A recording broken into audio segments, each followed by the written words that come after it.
建文元年，燕王朱棣的第一个孙子出生了。此时的燕王府正在建文帝的削藩攻势下节节败退，一时间风雨飘摇。正在这个节骨眼上，朱瞻基降生了。古人都是很信仰天人感应的，而朱瞻基出生前夕，朱棣恰好做了一个梦，梦到朱元璋把象征皇权的大龟送给了朱棣，并对朱棣说：“传之子孙，永世其昌。”梦醒后，就传来了朱瞻基降生的消息。朱棣若有所悟，可能是这个祥瑞之梦，进一步刺激了朱棣夺取侄子朱允炆的江山的欲望。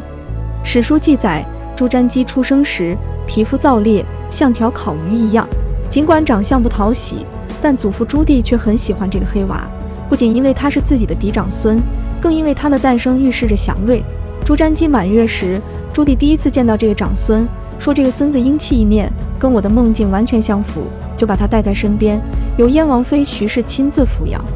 后来朱棣起兵成功，连带着朱瞻基也跟着升级，成为大明王朝第4位君主。朱瞻基统治下的明朝，在史书中被称为仁宣之治。由于明仁宗朱高炽在位时间很短，所以很多人认为仁宣之治是明宣宗朱瞻基的功劳。但实际上，朱高炽在位仅10月，已经调整了明朝的走向。朱棣前半生为了得到皇位而战，后半生则为了皇位的合法性而战，所以发起了许多大制作，比如迁都北京、出兵安南、5次亲征漠北、派郑和大型舰队下西洋等等。这些政策都具有扩张性帝国的特征，但又极其消耗民力财力。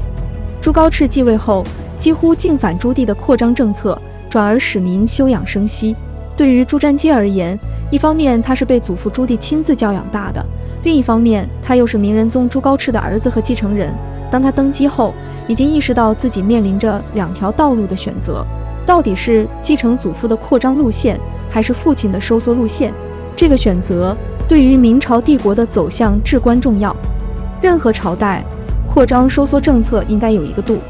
不顾国力一味穷兵黩武的扩张，或者用大工程压垮民力，结局可能会像秦隋两朝一样短命。明朝仁宣2个皇帝能够把父祖的江山延续下去，很大程度上是他们掌握了国力承受的这个度。不可否认，朱棣在位期间的扩张国策具有积极意义，但国力消耗也是空前的，尤其是几大工程并举，使大明处于严重的国力超负荷状态。不仅如此，朱棣为政酷虐，不仅大肆诛杀建文朝遗臣，又借故弑杀太子的官属，使朝中笼罩着一种血腥的恐怖氛围。朱高炽、朱瞻基父子在位期间，结束了恐怖政治，代之以仁政统治，稳定并收复了民心，使明朝迎来发展的黄金时期。史家把这一时期比作西汉的文景之治，但开拓难，守成也难。朱瞻基最终选择继承父亲的政治道路，背弃祖父朱棣的方略，也背负着巨大的道德和舆论压力。永乐4年10月，朱棣出兵安南，用8个月时间把安南纳入明朝版图，但安南并未因此归顺，各种抗明复国的武装起义此起彼伏，牵制了明朝大量的人力财力。朱高炽继位后，通过一些柔性的安抚措施缓和安南的反明情绪，但一味施加恩惠，反而让畏威而不怀德的蛮夷有了得寸进尺的底气。安南起义头领黎利在与明军的对抗与周旋中逐步做大。朱瞻基继位后，得知前线明军多次溃败，立即签署了对安南采取强硬措施的诏令。但就在签署命令的第2天，朱瞻基秘密召集内阁大学士杨士奇、杨荣共商安南局势。在正式谈话前，朱瞻基特别叮嘱2位，今天的谈话朕只与你2人说，你们千万不能泄露出去。朱瞻基对2人说，他想继承父亲的遗志，让安南成为附属国即可，这样省去了一大笔人力物力上的投入。但是真这样做了，不免有人要骂他舍弃祖宗之业。说完了，朱瞻基再次叮嘱2人不要泄密。后来朱瞻基在任命王通为总兵官，率军大征安南的同时，将通气会的范围进一步扩大为简易、夏元吉、杨士奇、杨荣4人。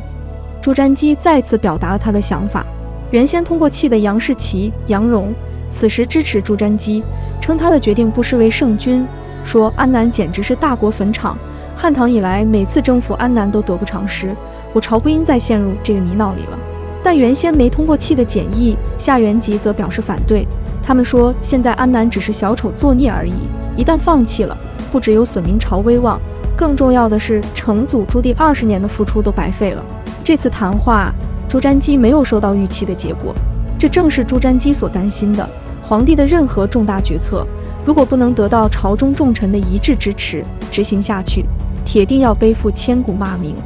明朝的皇帝看似权力很大，却也被朝臣制约着，哪怕是在废皇后这件事上，朱瞻基都要在5、6次与内阁重臣的沟通，寻求支持后，得到他们的一致同意后，才敢以胡皇后多病无子为由，改立孙氏为皇后。更何况现在在讨论的是领土问题，朱瞻基承受的压力肯定很大。事态的发展，最终却以一种出乎意料的形式进行解决。朱瞻基想以一种体面的形式放弃安南，因此不断派兵进入安南，要靠碾压性的胜利来撑起帝国的颜面。但是3次派兵都被安南军队击破，最后是在明军战败的情况下与安南议和，被动承认了安南的独立地位。但不管怎么说，朱瞻基没有继续在安南战场投入人力和财力，在当时看来至少不是错误的决定。朱瞻基的统治战略基本是父亲朱高炽的延续，只除了一件事，他放弃了父亲迁都回南京的计划，而是继续祖父的决定，把帝都定在北京。他清楚地知道帝国的敌人在哪个方向。有一种说法是，朱瞻基选择继续以北京为帝都，是为了满足个人对于边事的着迷。受祖父影响，他喜欢巡边，边境上偶尔的捷报都能使他陶醉。朱瞻基的这个特性，很不幸地遗传给了儿子明英宗朱祁镇。清初史学家谭谦说，后来发生的土木堡之变，原因正在于此。那场差点让明朝国祚定格在81年的土木堡之变，背后其实潜藏着一个制度性肇因，而这项制度正是朱瞻基在位时期确定下来的。实事求是地讲，朱瞻基不算一个昏君。在明朝的皇帝里面，朱瞻基是一个比较懂得自省的人。比如帝国某地丰收了，臣僚照例要吹捧皇帝圣心感动上天，狠狠肉麻一番。朱瞻基受不了这种吹捧，他会反问说，若真是如此，帝国其他地方怎么会有水旱之灾呢？还是我们的善政做得不够，我等君臣应该更加努力才是。但朱瞻基也并非完美帝王，他也有他的毛病。在官方史书之外，他是一个世人皆知的区区皇帝，喜欢斗蟋蟀，上有所好下必投之，各地都在抢着为皇帝进献蛐蛐，甚至有人因此而死。在朝鲜的史料中，他还是一个喜欢朝鲜幼女的萝莉控，还在首祖父与父亲的丧事期间，就数次派遣宦官前往朝鲜求娶年幼的处女。最主要的是，他是一个有艺术天赋的皇帝，写诗、作画、器物，他样样精通。要知道，历史上艺术造诣高深的皇帝，唐后主、宋徽宗，没几个下场好的。朱瞻基是明朝宫廷培养出来的第一代艺术家皇帝，反过来，他也塑造了明朝宫廷的文化，一种倾向于奢靡和华丽的宫廷风。在他之后，明朝的皇帝或多或少都有点个人的古怪癖好，像朱元璋和朱棣这样一心治国想创造大功绩的，几乎一个都没有。同时，历史经验还告诉我们，艺术家皇帝往往不愿意把他的全副身心用于治国，他们更愿意把时间花在艺术才华的展示上。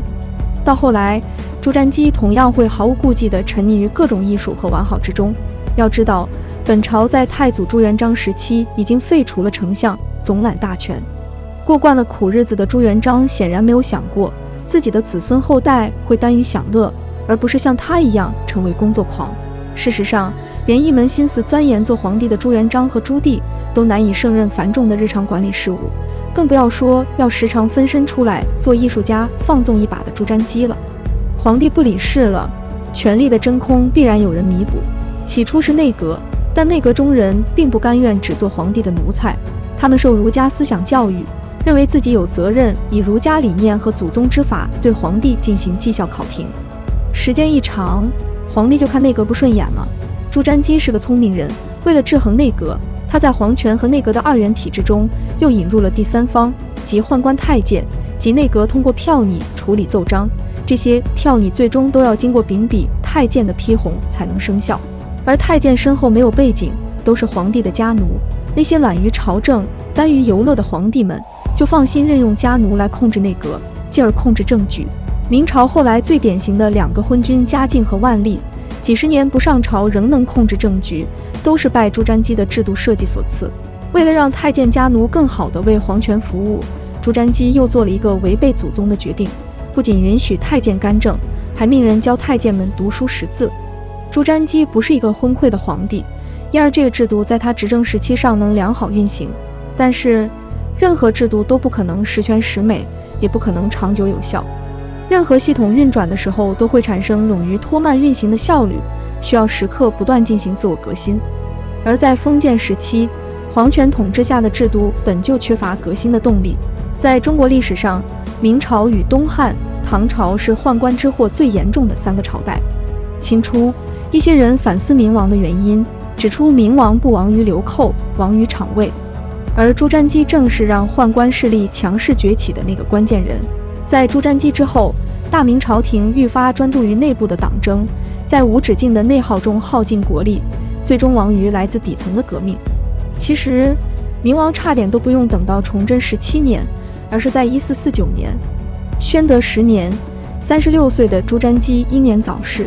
宦官王振凭借他在宣德朝的宠誉、制度上的优势，以及与小皇帝朱祁镇的亲密关系，很快就击败了内阁和太后，开始垄断朝政，最终引导年轻的皇帝冒险与瓦剌交战，酿成了土木堡之变，连皇帝都因此去了蒙古做留学生。史学家认为是王振的专权和明英宗的无能导致了土木堡之变，但在当时的情况下，朱瞻基留下的一批辅佐之臣完全能预见这场失败，却被制度束缚，无力阻止惨剧发生。从这个意义上讲，土木堡之变是宣德时期政治隐患的总爆发，是制度的悲剧，也是朱瞻基个人遗留下来的悲剧。尽管朱瞻基无法亲眼看到这悲剧性的一幕，但是这么有才华的一个皇帝，在开创了仁宣制式之后，是否有想过大明王朝就会迅速迎来中衰的局面呢？而盛世的不可持续，也会让盛世本身大打折扣。